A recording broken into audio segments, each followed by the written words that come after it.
Thank you so much for coming in to have a chat with me today, Juanita. You're welcome. Thanks for having me. I've got some really, I think, questions that I believe others will be really interested to hear from you what your experience was.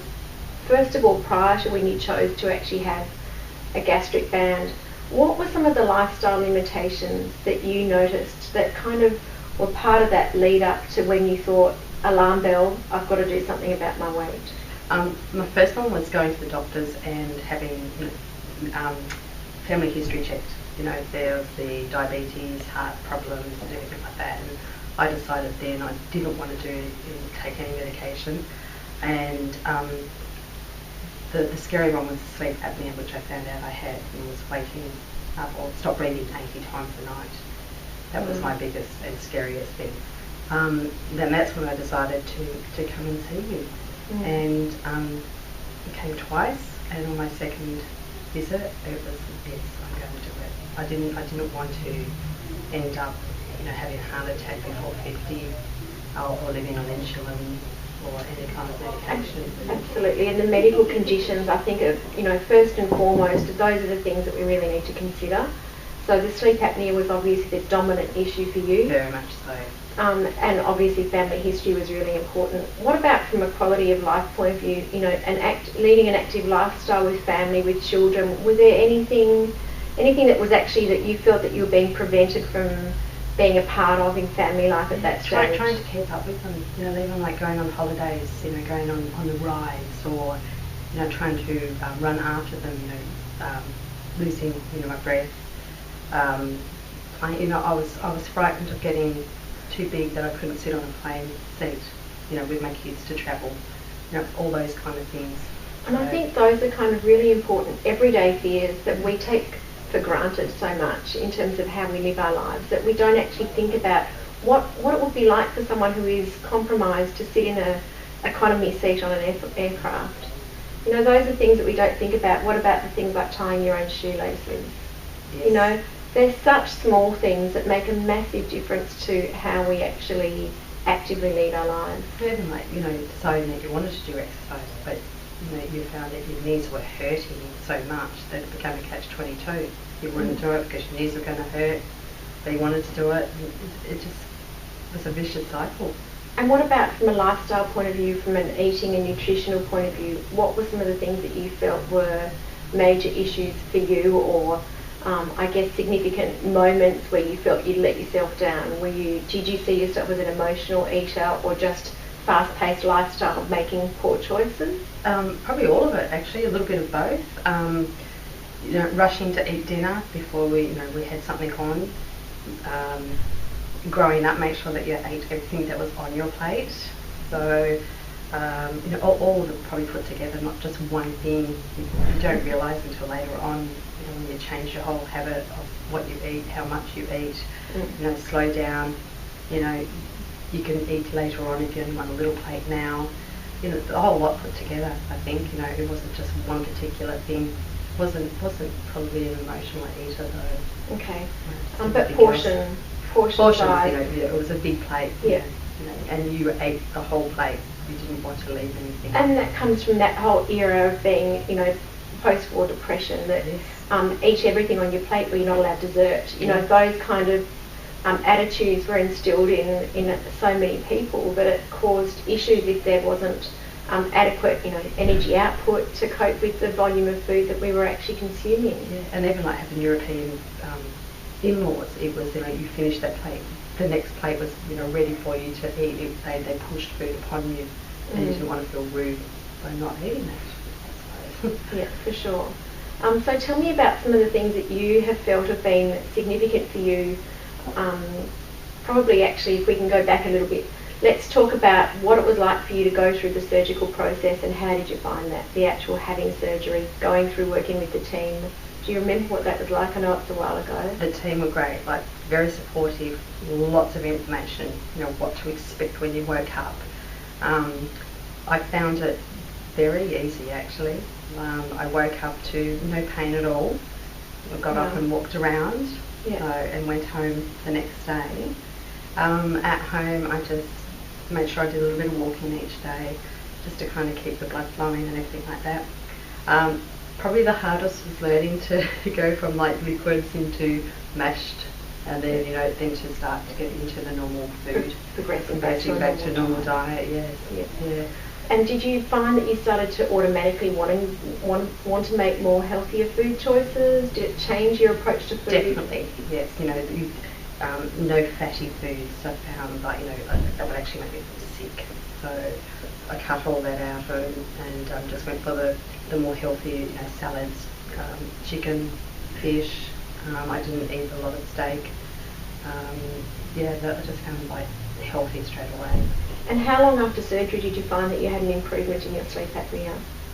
Probably within 6 months. Okay. Yeah, once I started to lose it, and the snoring stopped, and I learnt to not sleep on my back.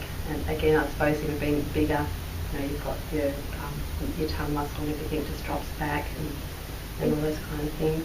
It's fascinating actually, because that's one of the comorbidities that I believe so many people suffer from, but it goes unnoticed and they're undiagnosed, and it's a silent killer. So it's such an important disease to manage, and I do see patients regularly who have achieved such a drastic conversion from their sleep apnea issues within such a short time after surgery. And I think that's really important, that change can occur with minimal weight loss, and it doesn't necessarily have to be, we're not necessarily waiting for 6 months or 12 months after surgery. Some patients actually notice really significant changes 6 weeks after surgery, and I think that's really important too. But for you, the sleep apnea is a really such a wonderful bonus for you. I mean, that was so scary to learn that you stop breathing 80 times a night.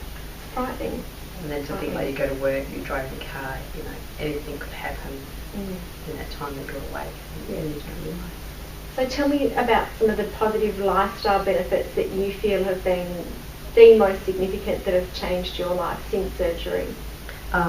Since losing the weight, well, the bonus was the loss of weight, the health issues, but now I can exercise without any pain at all, with my knees or my back, and I'll just enjoy it. Just be, to notice if I'm losing the weight, to toning up, and feeling much better about myself.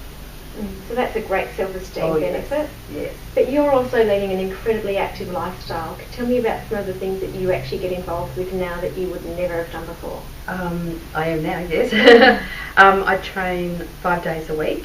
I also do boxing. I do stand-up paddleboarding, and my goal next year is to do a bikini sculpting competition. Wow. So, yes. That's going to be a lot of work. It is. And I'm sure you'll get there. Yes. It's amazing. I will. I think that's amazing.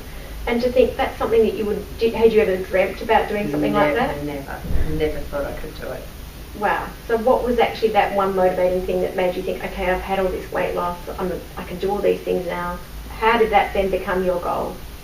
I was reading through a few magazines, just women's health magazines, and I saw quite a few ladies in there that had before and after photos, and I thought that looked like me, and she looks absolutely magnificent, and if she can do it, so can I. And just with all the training, I've learnt that my body has changed. I love the way that I look now, and I just wanted to do something and say, mark it off my bucket list that I had done it. So absolutely fantastic. I love that. What about going clothes shopping? Has that changed for you? I still struggle because I go for the size 14s, and then I have to teach myself, no, I can go down a little bit lower. It's great. It's actually nice to be able to go to a little bit more trendier fashion than what's available for the size that I was. So it's nice to pick up a pair of jeans that are a size 8 and not a size 14. And wow. In a different, design, and that fit perfectly. Yes. If you were thinking now as someone who was firstly just thinking about weight loss surgery, and for many people that sounds like a really scary thought, that first initial thought of, I'm really fearful of the actual surgical procedure itself and having surgery, what would you say to someone who's scared of that whole concept? That's a hard one. I suppose just to be there, I would be there for them if they wanted to talk about it. Again, all the girls here are just magnificent. They made me feel so comfortable about having the surgery. I suppose I was a little bit scared what my outcome would be, whether it would work for me, and it has. Just the support, just having somebody that you've got that has had it done for support, like a group, which we've got here. Yeah, absolutely. So your support network that you've actually had to guide you and be there for you throughout this process, has that been predominantly the team here? Yes. That's fantastic. And just to be able to ring up and to talk to any of the girls, they know my history, they know who I am straight away. And I've been trying to talk a few of my friends into having a better, very, very high risks of a few diseases and that happening. So, and I'm getting this closure with them. That's fantastic. So you're a great mentor for supporting others, and I think that's wonderful because, to be honest, 1 in 4 Australians is actually in a situation where they're probably suffering from morbid obesity. So we're all touched by morbid obesity every single day of our lives, and I just think, we're all in contact, if it's not ourselves, with someone, a close friend, a relative, a family member who's actually dealing with it. And if we could actually, share a little bit more and help more people, that would be a fabulous thing. And don't be ashamed of who you were. It's what you are, who you are now. And I think we try and make people understand that surgery is actually it's one day in your life. What we want to try and find is, of course, the safest procedures that are going to give the best long-term outcomes. And I think in terms of weighing up that risk versus long-term benefit, surgery is a small part. The benefits seem to be, they far outweigh your lifetime. That's transforming your life forever, which is looking at you, that's what you've done. And I think an incredible credit to you to see what you've achieved and embracing so many different lifestyle opportunities. I love that. You must feel every day that you've actually taken control of where you're at in your life now and where you're heading, and you've done that through a weight loss procedure and the support of a team. So, really that's what I see in you, and I think it's absolutely beautiful to watch and to see. I mean, without everybody that I've had in my life, I wouldn't be here today or be who I am. I mean, there are other ways that you can do it, but there's not that support. You really you need that group that keeps you together.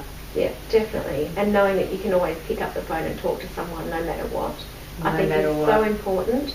And for us, weight loss is definitely, as you've experienced, it's not just about surgery. It has to be about a holistic managed approach where you've got a really, passionate, dedicated team of people. So right from, Melanie, Taryn as the dietitian, our psychologists, Warren and Kerry, those elements are just key to patient success and the long-term results.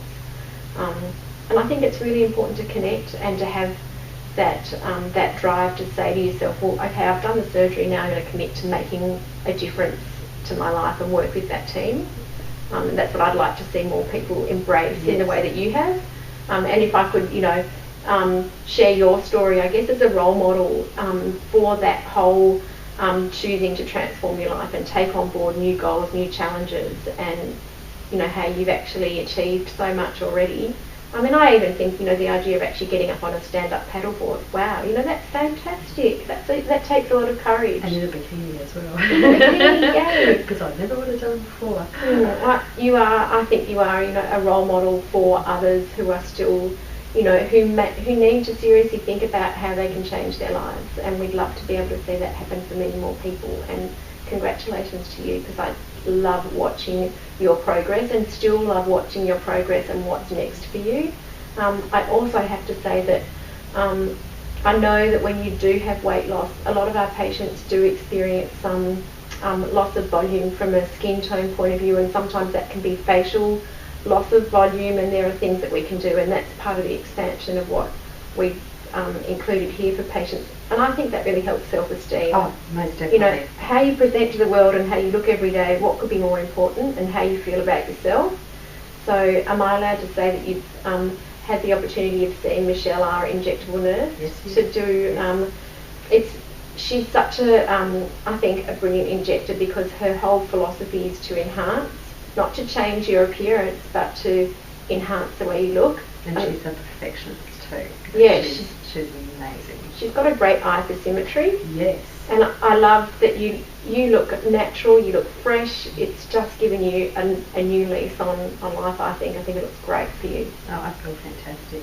You know, even getting compliments from people that have known me for a long time and going, you know, wow, your skin looks fantastic, your face looks so good. So, yeah. Even from a plastic surgeon. Really? Yes.